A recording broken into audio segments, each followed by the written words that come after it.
नमस्कार। आज हम कक्षा 8वीं के 8वें पाठ का अध्ययन करेंगे। यह पाठ अनुपम मिश्र द्वारा विरचित तालाब के संसार सागर के नायक नामक अध्याय से लिया गया है। इसमें विलुप्त होते जा रहे पारंपरिक ज्ञान कौशल एवं शिल्प के धनी गजधर के संबंध में चर्चा की गई है। पानी के लिए मानव निर्मित तालाब, बावड़ी जैसे निर्माणों को लेखक ने यहाँ संसार सागर के रूप में चित्रित किया है। के आसन ते अज्ञात नामाना, वे सब अज्ञात नाम वाले कौन थे? शतशः सहस्रशः तडागा सहसैव शून्यात् न प्रकटीभूता। शतशः सैकड़ों, सहस्रशः हजारों, तडागा माने तालाब, सहसा प्लस एक, अचानक ही, शून्यात शून्य से, न प्रकटीभूता प्रकट नहीं हुए थे। सैकड़ों और हजारों जो तालाब हैं वो अचानक ही शून्य से प्रकट नहीं हुए थे। इमे एव तडागा, ये ही तालाब, अत्र संसार सागरः इति, यहाँ पर संसार सागर के नाम से प्रसिद्ध है। एतेषाम् आयोजनस्य नेपथ्ये निर्मापयितॄणाम् एकैकं निर्मातॄणां च दशकम् आसीत्। एतेषाम् आयोजनस्य नेपथ्ये, इनके आयोजन के नेपथ्य में अर्थात पर्दे के पीछे बैकग्राउंड में निर्मापयितॄणाम निर्माताओं के, एक एक निर्माताओं के, और निर्मातॄणाम निर्माण करने वालों के दशकम आसीत्, दशक थे। एतत् एककम दशकम च आहत्य शतकम सहस्रम व रचयत स्म, यह एक एक और 10-10 करके सैकड़ों और हजारों की तादाद में बने या इनकी रचना हुई थी। परम विगतेषु 200 वर्षेषु नूतन पद्धत्याः समाजेन यत् किंचित पठितम, परंतु विगत कुछ 200 वर्षेषु 200 वर्षों में नूतन पद्धति से, नए परंपरा से, नए तरीके से समाज के द्वारा जो कुछ भी पढ़ा गया, पठितेन तेन समाजेन, पढ़े गए उस समाज के द्वारा, एककम दशकम सहस्रकम च इति एतानि शून्य एव परिवर्तितानि, उस समाज के द्वारा पढ़े गए ये 1 और 10 और हजारों ऐसे सारे के सारे शून्य में ही परिवर्तित हो गए। अस्य नूतन समाजस्य मनसि इयमपि जिज्ञासा इति एतानि शून्य एव परिवर्तितानि, ये शून्य में ही परिवर्तित हो गए।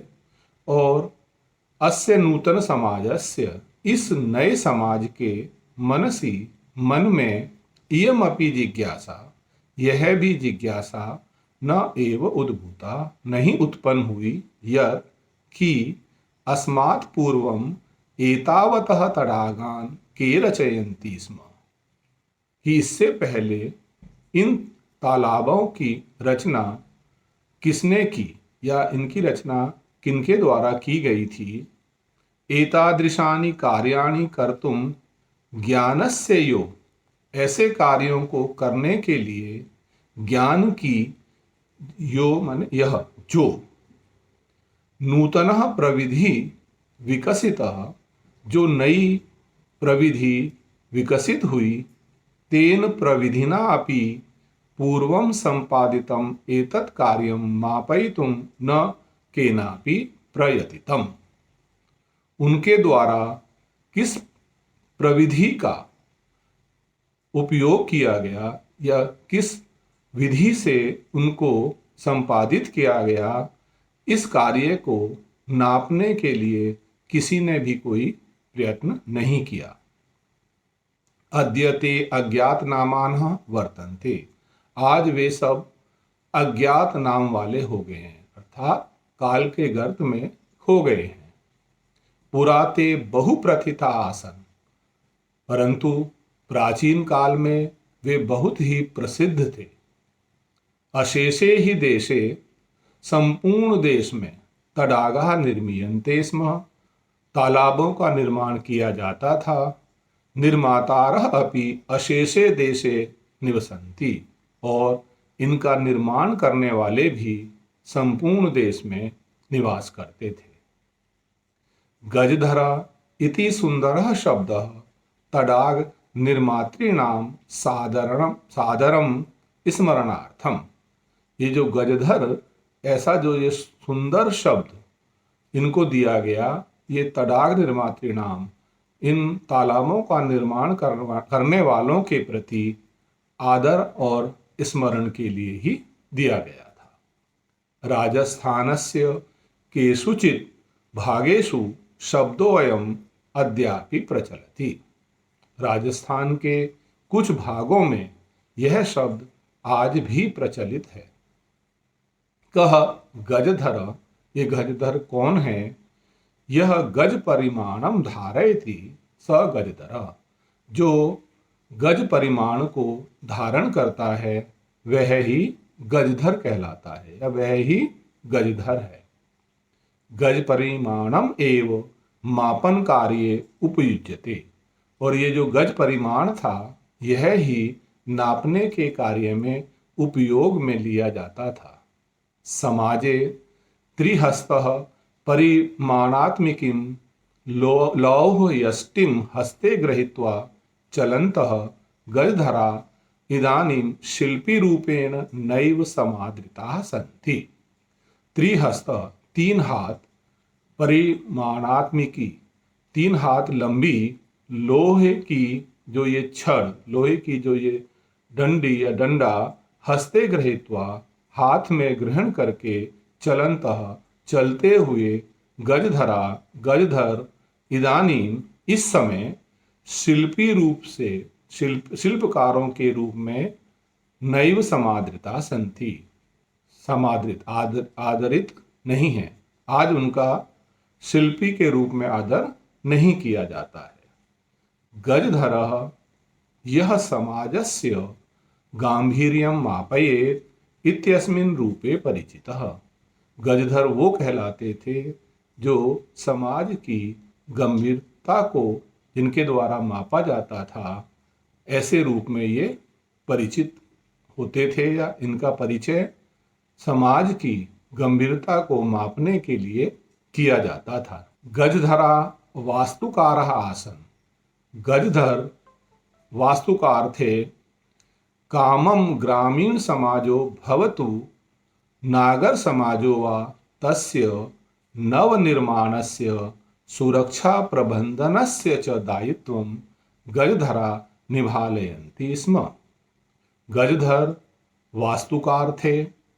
कामम ग्रामीण समाजः भवतु नागर समाजो वा, पर्याप्त ग्रामीण समाज हो अथवा नगर समाज हो, उसका नवनिर्माण की और सुरक्षा के प्रबंध का दायित्व ये गजधर ही निभाते थे। प्राचीन काल में नगर समाज का निर्माण करना हो अथवा ग्रामीण समाज का निर्माण करना हो और उनकी सुरक्षा प्रबंध की व्यवस्था करनी हो, ये सारा दायित्व ये गजधर ही निभाते थे। नगर नियोजनात् लघु निर्माण पर्यंतम सर्वाणि कार्याणि एतेषु एव आधृतानि आसन्। नगर नियोजन से लेकर लघु निर्माण पर्यंत, छोटे निर्माण तक सारे कार्य एतेषु एव आधृतानि, इन पर ही आधृत थे, इन पर ही आधारित थे।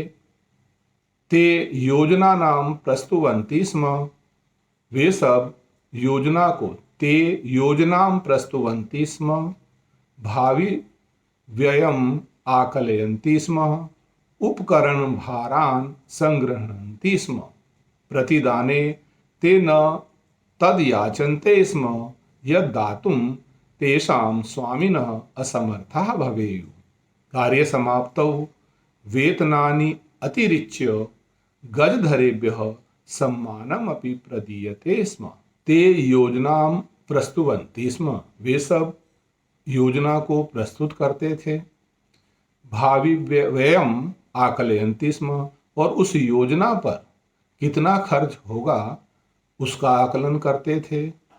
उपकरण भारान संग्रहणन्ति स्म, और उस योजना के लिए किन किन उपकरणों की आवश्यकता होगी इसको भी वही ग्रहण करते थे, या उसकी गणना भी वे ही करते थे।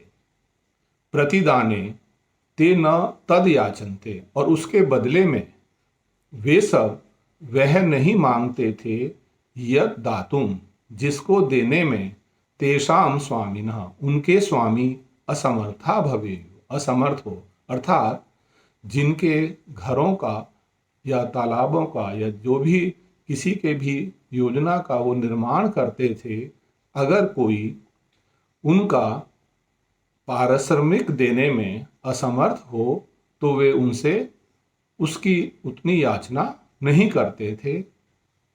कार्य समाप्तौ वेतनानि अतिरिच्य, और जब कार्य समाप्त हो जाता था उस समय वेतन के अतिरिक्त गजधरेभ्य, इन गजधरों को सम्मान भी दिया जाता था। न केवल उनको वेतन ही दिया जाता था, अर्थात उनको पारिश्रमिक ही दिया जाता था, अपितु इसके अलावा भी उनको सम्मान भी प्रदान किया जाता था। नमः एतादृशेभ्य शिल्पीभ्य, ऐसे शिल्पियों के लिए नमस्कार है। अभ्यास कार्य। एक पदेन उत्तरत्। कस्य राज्यस्य भागेषु गजधरः शब्द प्रयुज्यते। उत्तर हो जाएगा राजस्थान राज्यस्य। दूसरा प्रश्न है गज परिमाणम क धारयति, तो उत्तर हो जाएगा गजधरः। कार्य समाप्तौ वेतनानि अतिरिच्य गजधरेभ्य किम प्रदीयते स्म, कार्य की समाप्ति पर वेतन के अलावा गजधरों को क्या दिया जाता था, तो उत्तर हो जाएगा के शिल्पी रूपेण न समादृता भवन्ति, कौन शिल्पी के रूप में समादृत नहीं होते थे या समादृत नहीं है, तो उत्तर हो जाएगा गजधरा। प्रश्न संख्या 2। अधोलिखितानां प्रश्नानां उत्तराणि लिखत। अधोलिखित प्रश्नों के उत्तर लिखो। पहला प्रश्न है तडागाः कुत्र निर्मीयन्ते स्म, तो उत्तर हो जाएगा तडागाः अशेषे देशे निर्मीयन्ते स्म। तडागाः अशेषे देशे निर्मीयन्ते स्म। गजधरा कस्मिन् रूपे परिचिताः।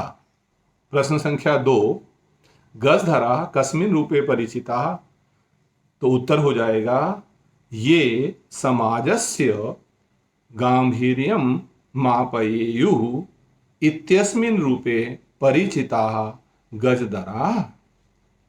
प्रश्न संख्या 3। गजधराः किं कुर्वन्ति स्म, तो उत्तर हो जाएगा गजधराः तडागानां निर्माणं कुर्वन्ति स्म। गजधराः तडागानां निर्माणं कुर्वन्ति स्म। चौथा प्रश्न है के सम्माननीया, तो उत्तर हो जाएगा गजधराः सम्माननीया। गजधराः सम्माननीया के। प्रश्न संख्या 4। अधोलिखितेषु यथापेक्षितं संधिं विच्छेदं वा कुरुत। पहला है अद्य प्लस अपि, उत्तर आ जाएगा इसका अद्यापि। यहाँ पर हमें इसकी संधि करनी है, और यहाँ पर अ मिलके आ हो गया है, तो अद्यापि दीर्घ संधि। दूसरा प्रश्न है यहाँ इसका संधि विच्छेद करना है। स्मरणार्थम, इसमें भी दीर्घ संधि है, स्मरण प्लस अर्थम। तीसरा है इति प्लस अस्मिन, यहाँ ई के सामने स्वर आ गया है, इसलिए यहाँ पर यण संधि होगी, उत्तर हो जाएगा इत्यस्मिन। चौथा है एतेष्वेव, यहाँ भी यण संधि है, एतेषु प्लस एव। और पांचवा शब्द है सहसा प्लस ए, इसकी हमें संधि करनी है। ये आ के और ए मिलकर ऐ होता है, यहाँ पर वृद्धि संधि है, तो उत्तर हो जाएगा सहसैव, सहसैव। प्रश्न संख्या 5, मंजूषातः समुचितानि पदानि चित्वा रिक्त स्थानानि पूरयत। पहला है छात्रा पुस्तकानि डैश विद्यालयम गच्छन्ति। तो इनमें रिक्त स्थान भरने से पहले जो मंजूषा में शब्द दिए होते हैं, हमें उनके अर्थ जान लेना चाहिए। रचयन्ति माने रचना करते हैं या बनाते हैं, गृहीत्वा माने ग्रहण करके, सहसा माने अचानक, जिज्ञासा माने इच्छा, जानने की इच्छा, सह माने साथ। तो छात्रा पुस्तकानि डैश विद्यालयम गच्छन्ति, पहले में आ जाएगा गृहीत्वा, अर्थात छात्र पुस्तकें ग्रहण करके विद्यालय जाते हैं। दूसरा प्रश्न है मालाकारा पुष्पैः माला डैश, मालाकार यानी माली फूलों से मालाएं रचयन्ति, बनाते हैं। तीसरा है मम मनसि एका डैश वर्तते, मेरे मन में एक जिज्ञासा है, तो यहाँ रिक्त स्थान में भरा जाएगा जिज्ञासा। चौथा है रमेशः मित्रैः डैश विद्यालयम गच्छति, रमेश मित्रों के साथ विद्यालय जाते हैं। सह के योग में तृतीया विभक्ति, मित्रैः में तृतीया विभक्ति है, यहाँ आ जाएगा सह। और अंतिम है डैश बालिका तत्र अहसत, उत्तर हो जाएगा सहसा, अचानक बालिका वहां हंसने लगी। तो पहले में आ जाएगा गृहीत्वा, दूसरे में आ जाएगा रचयन्ति, तीसरे में आ जाएगा जिज्ञासा, चौथे में आ जाएगा सह, और पांचवें में आ जाएगा सहसा। प्रश्न संख्या 6, पद निर्माणम कुरुत, शब्द का निर्माण करना है। उदाहरण के रूप में दिया हुआ है यहाँ पर क्री धातु, तुमुन प्रत्यय और शब्द बना कर्तुम। इसी प्रकार हमने ये बाकी शब्द बनाने हैं। दूसरा है जैसे ह्री प्लस तुमुन, तो शब्द बन जाएगा हर तुम। फिर त्रि प्लस तुमुन, शब्द बन जाएगा तर तुम।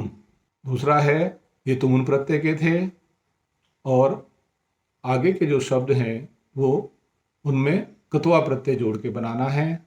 नम प्लस कत्वा, उदाहरण दिया हुआ है नत्वा, तो गम प्लस कत्वा का शब्द बनेगा गत्वा, त्यज प्लस कत्वा का बनेगा त्यक्त्वा, और भुज प्लस कत्वा का बनेगा भुक्त्वा।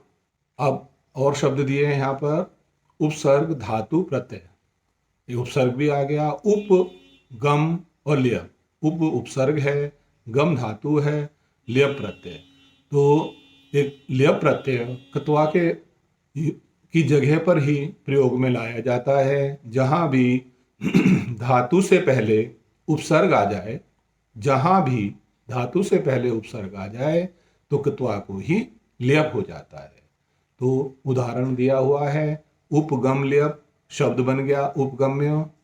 सम प्लस पूज प्लस लियप, सम उपसर्ग है, पूज धातु है और लियप प्रत्यय है, तो शब्द बन जाएगा संपूज्य। अगला है आ उपसर्ग, नी धातु और लियप प्रत्यय, शब्द बन जाएगा आनीय। प्र उपसर्ग, दा धातु और लियप प्रत्यय, शब्द बन जाएगा प्रदाय। कत्वा लियप और तुमुन से जो जो शब्द बनते हैं वो सारे अव्यय बनते हैं, उनके कोई भी रूप नहीं चलते हैं। प्रश्न संख्या 7, कोष्ठकेषु दत्तेषु शब्देषु समुचितां विभक्तिं योजयित्वा रिक्तस्थानानि पूरयत्। उदाहरण दिया हुआ है, विद्यालयं परितः वृक्षाः सन्ति। परितः एक उपसर्ग है और परितः के योग में द्वितीय विभक्ति आती है। तो इस प्रकार जो कोष्ठक में दिए हुए शब्द हैं, हमने उसमें द्वितीय विभक्ति लगानी है।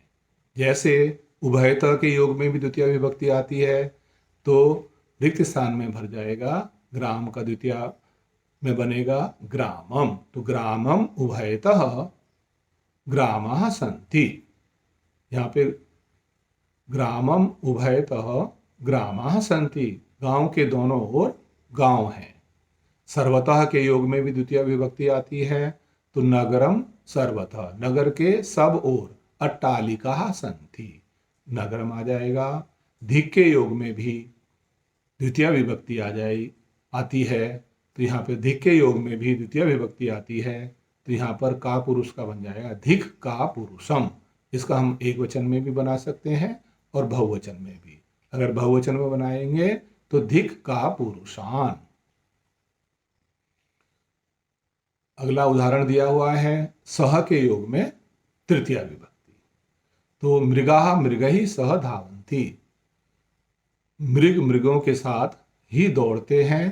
तो पहला प्रश्न है, बालकाः डैश सह पठन्ति। तो बालिका का तृतीय विभक्ति में आ जाएगा बालिकया।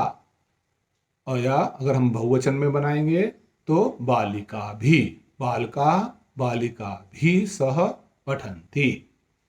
दूसरा है, पुत्रः डैश सह आपणम गच्छति। पितृ शब्द का तृतीय में रूप बनता है पित्रा।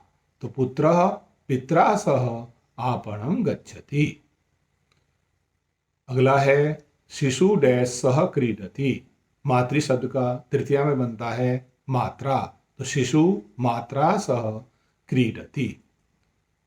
धन्यवाद।